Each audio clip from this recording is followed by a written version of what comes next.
I'm sorry, babalikan ko lang Yes. yung ano po, yung election, sorry. Mm. Would you be willing also to run for vice president if not president? I would be willing to take on any task na hiningi ng united opposition.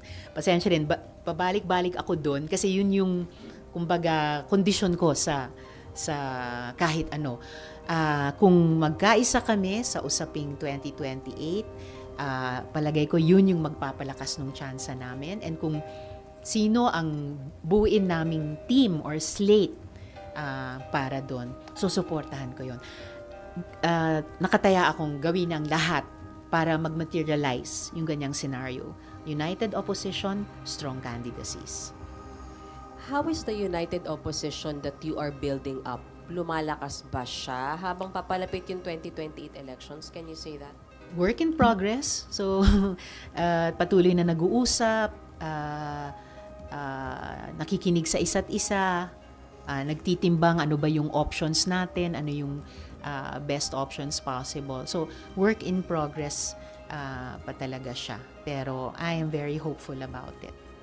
Ma'am, kung bukas kayo as president or VP, si VP Lenny, did she say anything during the meeting kung open pa ba siyang tumakbong presidente po? Actually, kahit yung sinasabi ko ngayon, sagot sa tanong nyo ngayon, pero wala kaming ganung usapan na personalities during yung pagkikita naming muli.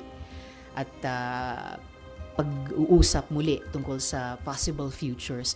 So talagang on the level of yung principles and anong hinahanap na liderato siguro ng mamamayan by 2028. Ano yung mga basic common values natin bilang itong komunidad. But definitely napag-usapan the 2028 elections, even in general terms. In general, kasi nga nagme-merienda kami eh. So pag ganun, syempre, halos kahit ano ay pwedeng pag-usapan at dahil marami sa amin ay nagtatrabaho sa ganitong espasyo, aktivista, politiko, it couldn't be helped being talked about. But again, in those very core or basic matters, principles.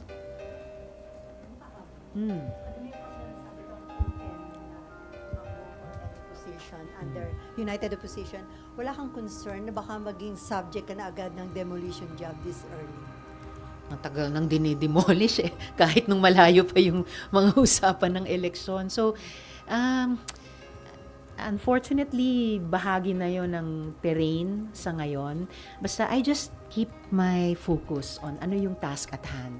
Kapag pag-uusapan or itatanong impeachment, klaro ang focus ko bilang kung ano yung tungkulin ko sa ilalim ng konstitusyon na maghanda maging senator judge at timbangin ang mga ebidensya.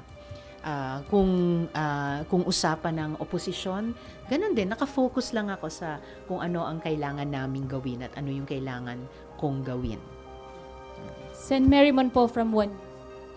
Sen, sabi niyo po pagka nagkaisa na po kayo, parang okay na magbubuo na yung slate. Ano po ba yung makakapagpaisa sa inyo? Anong objectives? Battle against corruption? Ousting the Dutertes? Parang ano po kaya? Lahat ng usaping good governance. So, yung pag-modernize ng politika natin, kaya nagbubuhos din kami sa anti-political dynasty. Hindi lang opposition, by the way, di ba? May refreshing na for the first time supportive voices kahit mula sa non-opposition forces. Yung pagbigay ng solusyon sa mga economic problems. Yung usapin ng totoong pagkakaisa din. Very concerned din kami dyan dahil super polarized, divided yung ating lipunan. Kailangan natin na mas magkaisa ulit para sumulong. So, all of those things. Sen, follow-up lang po. Pero should pro-Marcos groups lumapit sila sa inyo? Are you open to working if mag-align naman po yung visions nila? Yun yung, if ever lumapit, yun yung magiging subject ng matinding pag-iisip at pag-uusap sa hanay namin. Kasi nga, because of the very different histories. Pero, for anyone, hindi lang sila, other groups na sa labas ng kakampings o sa labas ng hanay ng oposisyon, syempre, yung magiging basis ng any possibility ng pag-unite ay yun, yung enough common values. Thank you po.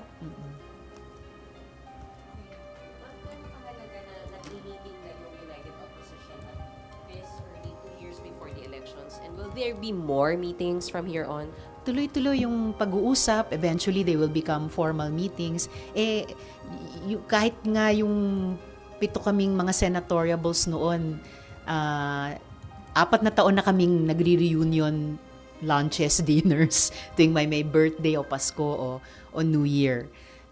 So, hindi ito bago. Pagpapatuloy ito, and eventually, magiging formal meeting na nga siya hopefully, para sa mga formal na pagkakasundo. Pero what triggered that this time kasama na si dating VP Lenny? Kasi first time, di ba? Since 2022, sabi niya, ma'am.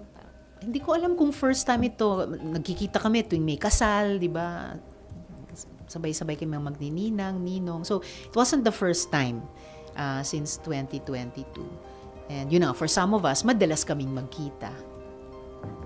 Ma'am, may we know the extent of talks right now for a united opposition? Like, anong mga groups yung involved here so far, if you're at liberty to discuss? Siguro yung ibang mga grupo, kailangan sila yung magsabi na binibilang nila sarili nila sa oposisyon.